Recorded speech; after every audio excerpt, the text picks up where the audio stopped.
Assalamualaikum warahmatullahi wabarakatuh. Salam Om Swastiastu, Namo Buddhaya, dan salam kebajikan. Halo Sobat Balance yang selalu semangat. Kembali lagi bareng saya, Vina Rani AS Arifin, dengan nomor pokok mahasiswa 02272311067 dari Fakultas Ekonomi dan Bisnis Universitas Hairun Ternate, dan siap menemani kalian di video kali ini dengan topik yang pastinya bakal menambah wawasan dan kecerdasan kalian. Nah, di video kali ini kita bakal membahas sebuah metode penelitian yang sering dipakai oleh para peneliti untuk memahami budaya dan kehidupan sosial suatu kelompok dengan cara yang lebih mendalam, yaitu metode etnografi. Etnografi, meskipun kedengarannya agak asing, sebenarnya etnografi itu adalah metode yang sangat menarik dan sangat bermanfaat untuk dipelajari. Melalui metode ini, kita bisa menyelami kehidupan nyata masyarakat, mengamati budaya, kebiasaan, dan cara hidup mereka dari dekat, serta memahami bagaimana cara mereka membentuk makna dan interaksi dalam kehidupan sehari-hari. Penasaran kan apa saja sih yang terlibat dalam penelitian etnografi? Gimana cara peneliti mengumpulkan data secara langsung dari lapangan, dan kenapa etnografi ini jadi metode yang sangat powerful dalam memahami masyarakat secara lebih holistik. Yuk langsung kita mulai aja pembahasannya. Definisi metode etnografi. Metode etnografi adalah pendekatan penelitian kualitatif yang digunakan untuk memahami dan menggambarkan kehidupan sosial dan budaya suatu kelompok atau komunitas dengan cara yang mendalam dan menyeluruh. Berasal dari kata etnos yang berarti suku atau kelompok, dan grafi yang berarti tulisan atau deskripsi. Nah, etnografi secara sederhana dapat dipahami sebagai studi tentang orang-orang atau kelompok dengan tujuan untuk menggambarkan cara mereka hidup, berinteraksi, dan memahami dunia di sekitar mereka. Dalam praktiknya, etnografi berfokus pada pengamatan langsung dan interaksi yang dilakukan oleh peneliti dengan partisipan di dalam lingkungan mereka sendiri, tanpa adanya intervensi atau perubahan kondisi yang signifikan. Sebagai salah satu metode penelitian kualitatif, etnografi tidak hanya sekedar mengumpulkan data, tetapi lebih kepada menggali makna-makna yang terkandung dalam tindakan, bahasa, dan hubungan sosial yang ada di dalam komunitas tersebut. Oleh karena itu, etnografi sangat cocok digunakan untuk studi yang membutuhkan pemahaman mendalam mengenai konteks sosial, budaya, atau fenomena tertentu yang kompleks dan bernuansa. Tujuan utama dari etnografi adalah untuk memberikan gambaran yang lebih utuh dan komprehensif tentang kehidupan sosial suatu kelompok atau masyarakat dengan cara yang sangat mendalam. Peneliti etnografi berusaha untuk memahami bagaimana orang-orang tersebut mengatur kehidupan mereka sehari-hari, bagaimana mereka berinteraksi, serta nilai-nilai dan norma-norma yang berlaku dalam komunitas tersebut. Selain itu, etnografi bertujuan untuk mengidentifikasi pola-pola budaya, kebiasaan, dan bahkan masalah sosial yang mungkin tidak terlihat oleh orang luar. Melalui pendekatan ini, peneliti berusaha untuk menggali dan menggambarkan aspek-aspek kehidupan yang seringkali tidak terungkap dalam studi kuantitatif. seperti perasaan, pengalaman subjektif, serta makna yang diberikan individu atau kelompok terhadap peristiwa atau tindakan tertentu. Ini memberi wawasan lebih dalam mengenai realitas sosial yang seringkali tersembunyi di balik permukaan. Nah, keterlibatan peneliti dalam etnografi, salah satu ciri khas yang membedakan metode etnografi dengan metode penelitian lainnya adalah tingkat keterlibatan peneliti dalam kehidupan sosial komunitas yang diteliti. Nah, peneliti etnografi tidak hanya berperan sebagai pengamat eksternal, tapi mereka juga terlibat langsung dalam aktivitas sehari-hari komunitas tersebut, baik dalam bentuk observasi partisipatif maupun melalui interaksi sosial dengan anggota komunitas. Dalam praktiknya, peneliti etnografi seringkali menjalani proses yang disebut field work atau kerja lapangan, di mana mereka tinggal dan berinteraksi dengan komunitas yang diteliti dalam jangka waktu yang cukup lama. Selama periode ini, peneliti tidak hanya mengamati, tetapi juga aktif berpartisipasi dalam kegiatan-kegiatan sosial, budaya, atau ekonomi yang dilakukan oleh komunitas tersebut. Nah, untuk mendapatkan perspektif yang lebih otentik dan realistis tentang cara hidup mereka, tingkat keterlibatan ini bisa bervariasi, mulai dari keterlibatan yang sangat mendalam, seperti tinggal bersama komunitas tersebut dalam waktu yang lama, hingga keterlibatan yang lebih terbatas. Dalam beberapa kasus, peneliti mungkin memilih untuk berperan sebagai pengamat terlibat yang tidak sepenuhnya menghilangkan jarak antara dirinya dengan subjek penelitian. Nah, namun tetap berusaha untuk memahami pengalaman sosial dan budaya mereka. Nah, pada pembahasan selanjutnya yaitu wawasan mendalam dalam penelitian etnografi. Nah, salah satu keunggulan utama metode etnografi adalah kemampuannya untuk memberikan wawasan mendalam tentang fenomena sosial dan budaya yang tidak dapat dipahami hanya dengan pengamatan superficial atau data statistik semata. Nah, dengan pendekatan ini, peneliti dapat menggali dimensi sosial yang lebih dalam seperti nilai-nilai, norma-norma, perilaku individu, dan hubungan interpersonal yang seringkali tersembunyi atau tidak disadari oleh anggota masyarakat itu sendiri.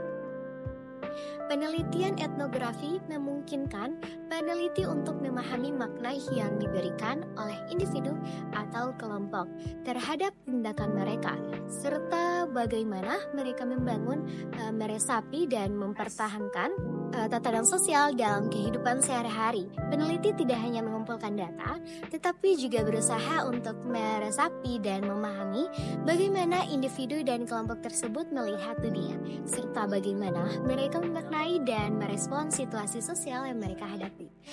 Nah, melalui pendekatan ini, etnografi berusaha untuk menggali kehidupan sosial dalam konteksnya yang lebih luas, memahami alasan di balik praktik sosial, serta mengungkap dinamika kekuasaan, identitas, dan peran sosial yang terbentuk dalam masyarakat.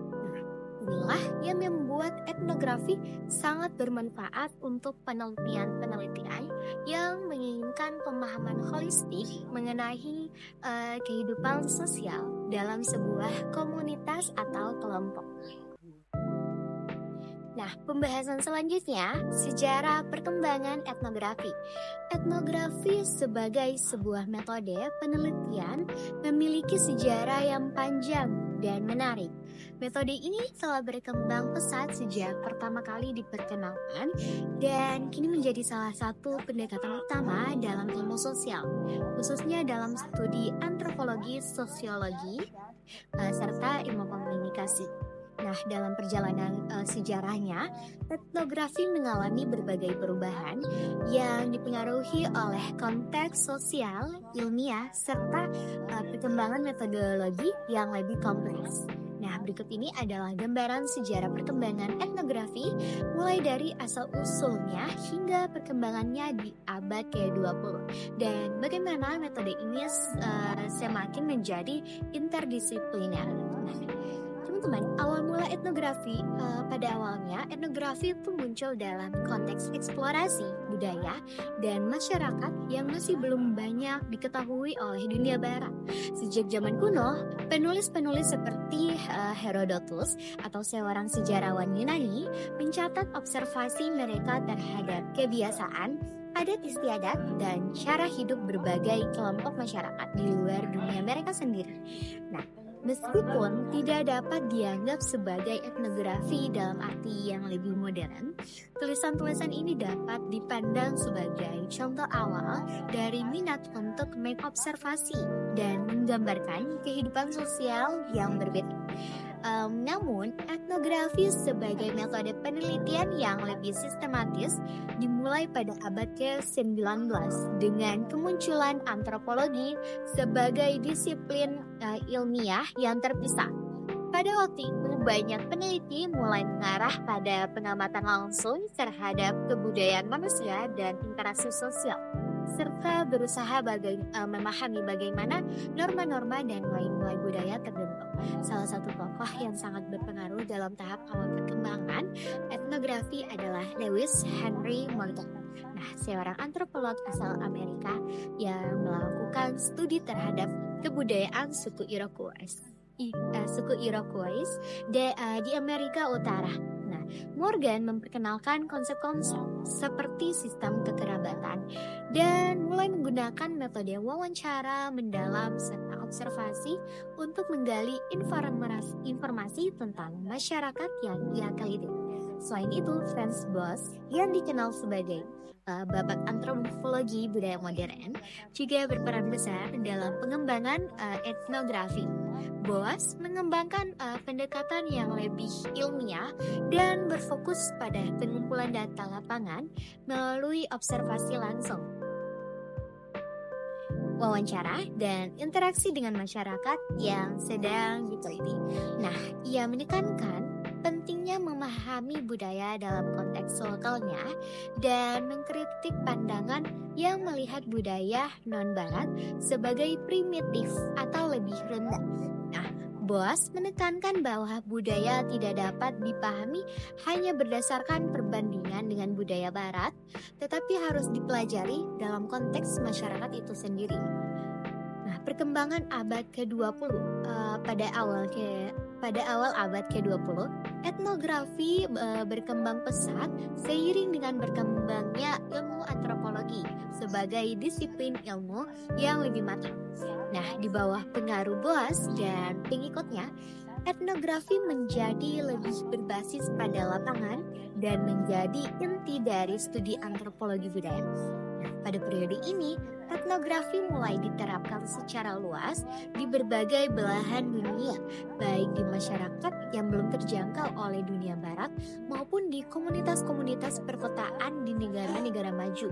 Nah, Bronisław Malinowski, seorang antropolog asal Polandia, merupakan salah satu tokoh terpenting dalam perkembangan etnografi di abad ke-20. Nah, Malinowski memperkenalkan pendekatan partisipan observation atau pengamatan partisipatif, yang berarti bahwa peneliti harus tinggal di dalam komunitas yang diteliti selama periode waktu yang lama untuk mendapatkan pemahaman yang lebih mendalam tentang kehidupan mereka. Karya terkenalnya adalah Argonauts of the Western Pacific pada tahun 1922, menjadi acuan utama dalam studi etnografi karena ia menunjukkan pentingnya keberadaan peneliti dalam kehidupan sehari-hari masyarakat yang diteliti, serta kemampuan peneliti untuk memahami dunia melalui perspektif anggota masyarakat tersebut.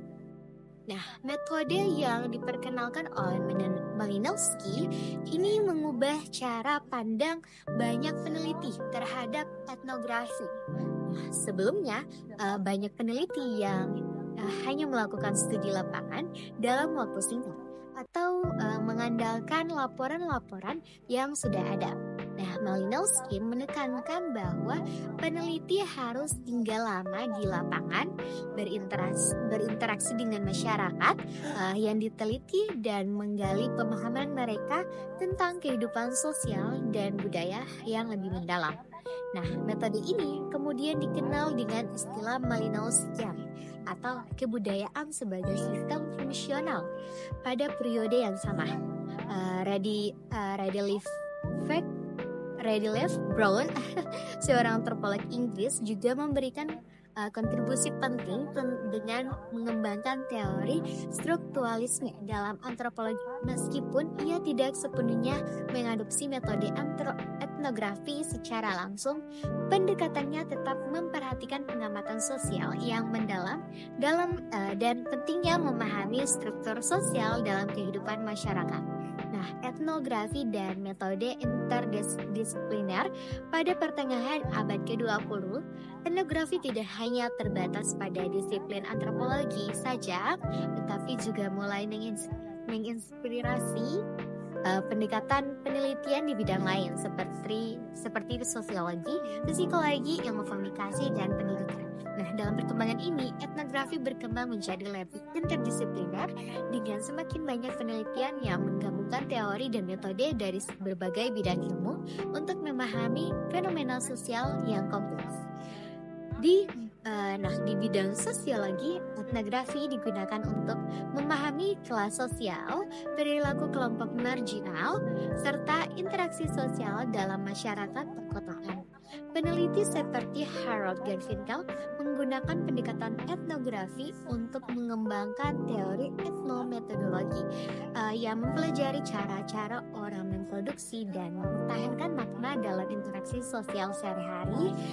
Etnografi juga mulai diadopsi dalam ilmu komunikasi dan studi media, di mana peneliti berusaha untuk memahami bagaimana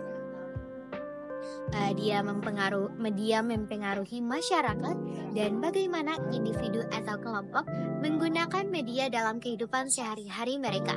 Pendekatan etnografi dalam studi media bertujuan untuk menggali makna dan peran media dalam kehidupan sosial yang lebih mendalam, serta memahami interaksi antara teknologi, budaya, dan identitas di bidang pendidikan.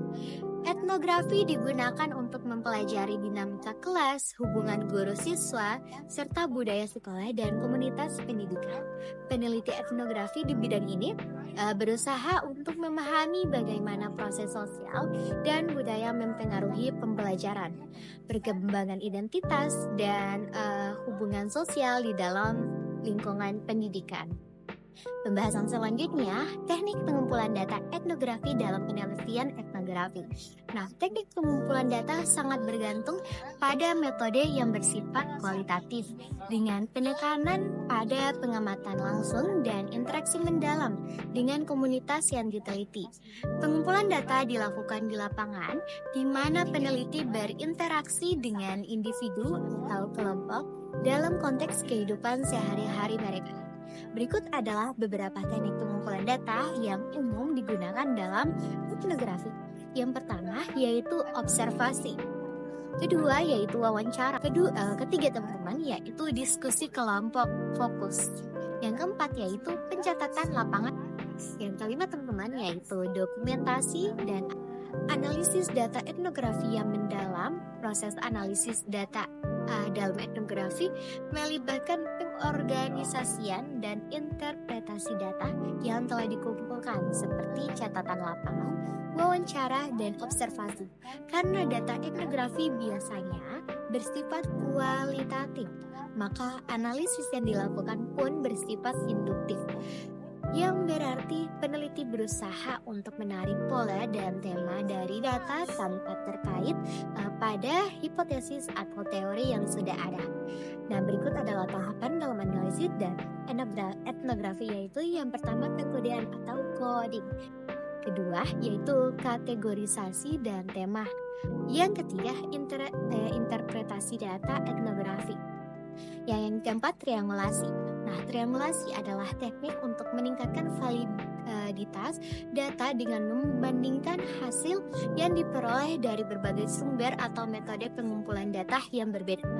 Misalnya, peneliti dapat membandingkan hasil wawancara dengan catatan lapangan atau menggabungkan temuan dari observasi partisipatif dengan dokumen atau artefak. Nah, triangulasi membantu untuk memastikan bahwa hasil analisis bukan hanya berdasarkan satu sumber data atau sudut pandang tertentu. Yang kelima yaitu refleksi data pengujian hipotesis. Nah, selama proses analisis, peneliti harus selalu reflektif, mempertanyakan asumsi yang ada, dan menguji kembali interpretasi mereka terhadap data. Pengujian hipotesis ini dapat dilakukan dengan cara melihat kembali data yang ada dan mencoba untuk menemukan bukti-bukti yang mendukung atau menentang teori atau ide yang berkembang dalam penelitian. Penyajian temuan etnografi. Nah, teman-teman, penyajian temuan dalam etnografi sangat bergantung pada narasi yang menggambarkan konteks sosial dan budaya yang telah dipelajari. Temuan etnografi tidak hanya terdiri dari deskripsi, tetapi juga dari interpretasi mendalam yang menjelaskan makna di balik tindakan dan interaksi sosial yang diamati. Nah, berikut adalah cara penyajian temuan etnografi. Yang pertama yaitu deskripsi. Nah, teman-teman, deskripsi kontekstual salah satu elemen kunci dalam penyajian temuan etnografi adalah memberikan deskripsi yang kaya dan kontekstual tentang komunitas yang diteliti. Nah, peneliti harus menggambarkan bagaimana anggota komunitas berinteraksi dan bagaimana mereka membangun makna sosial serta bagaimana nilai-nilai budaya mereka terwujud dalam kehidupan sehari-hari. Nah, deskripsi ini juga mencakup latar belakang sosial dan historis yang relevan dengan penelitian. Yang kedua, cerita etnografi. Nah, penyajian temuan dalam etnografi seringkali dilakukan melalui cerita atau narasi yang menggambarkan pengalaman atau konkret dari anggota komunitas yang diteliti.